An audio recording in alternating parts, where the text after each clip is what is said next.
Hello, welcome to my kick tutorial. So, you're gonna need serum. If you don't have serum, go fucking pirate it. Oscillator A. Down 2 octaves. Sine wave. Phase randomization down. In fact, we're gonna do it down for both of them because we don't want it to be up for either of them. LFO1 is gonna be our attack for our kick. We're just gonna make a simple kick. Just a normal kick. Just a quick normal kick. Go to our matrix. LFO1 goes to master tuning. Change the type back to unipolar, which is the one arrow pointing to the right. And make the depth anything as long as it's not above 50. So we already got our pattern over here.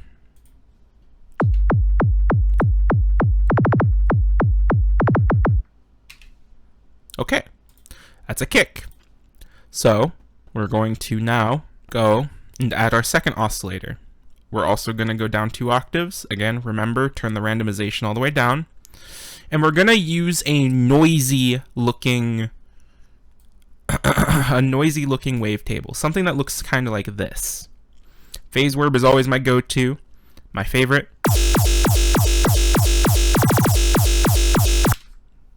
Ew, sounds yucky. We'll fix that. Take the filter, make it a band pass, and anything above 1000 will probably sound good. That's how you get a peep. That's how you get a peep. We're going to take our second LFO.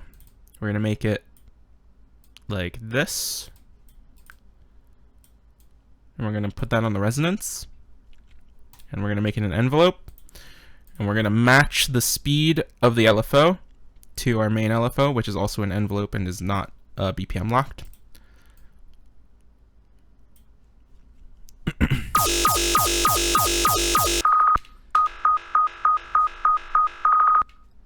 You can see where this is going. Turn the drive all the way up. Turn the mix down. Around 92. Go to the effects tab, and we're going to take distortion. Turn the drive all the way up. We're going to add a high pass pre-fader, or not pre-fader, pre-distortion. Just a little bit above the sub frequency. We're going to add hyper somewhere under 24. We're going to leave this the rate, and then we're going to mess with the detuning on hyper, and then we're going to make sure it's on retrigger.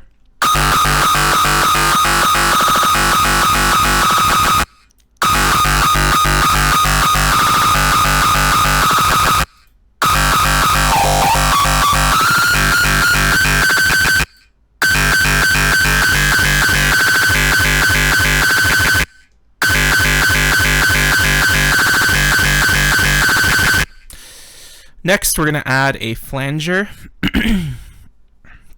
So we're going to put that above the distortion, and we'll also put the phaser above the distortion before we even mess with that. We don't have to mess with the phaser, but some of my kicks I do that.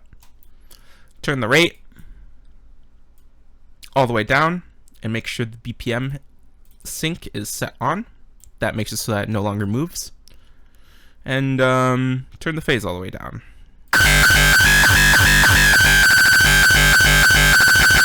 Already that sounds pretty much fine.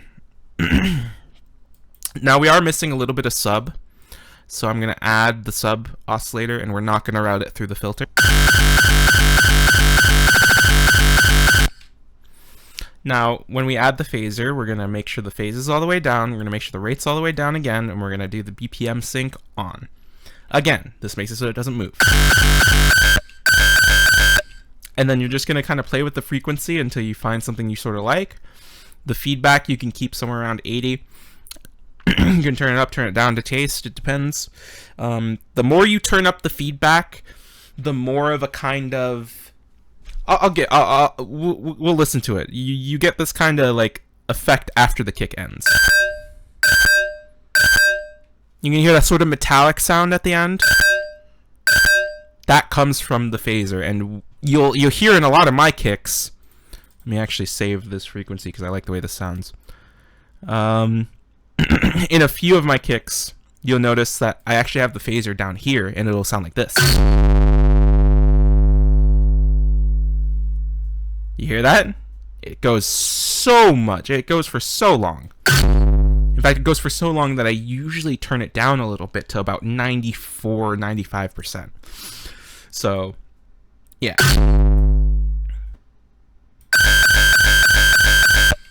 Anyways, that's already a pretty good kick, but we're going to add Pro Q, we're going to add a saturator.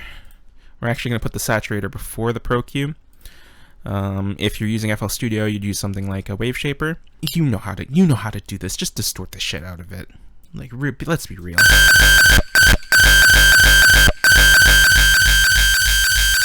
And then on our Pro Q, or whatever our EQ is, you can use parametric EQ too if you're on FL Studio.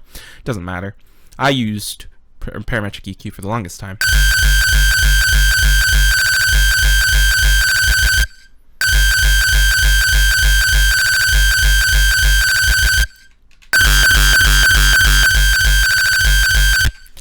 And then we're going to add another saturator at the end. After we've made our EQ sort of look like this, we're just going to take out the 300 hertz range and boost our sub frequency. And that's pretty much it. And that's all I'm going to fucking explain because I've recorded this like 15 different times and it's been fucked. So, you get the idea. Just play with the knobs until it sounds good. But that's like the basics of making one of my kicks. I'm done. Goodbye.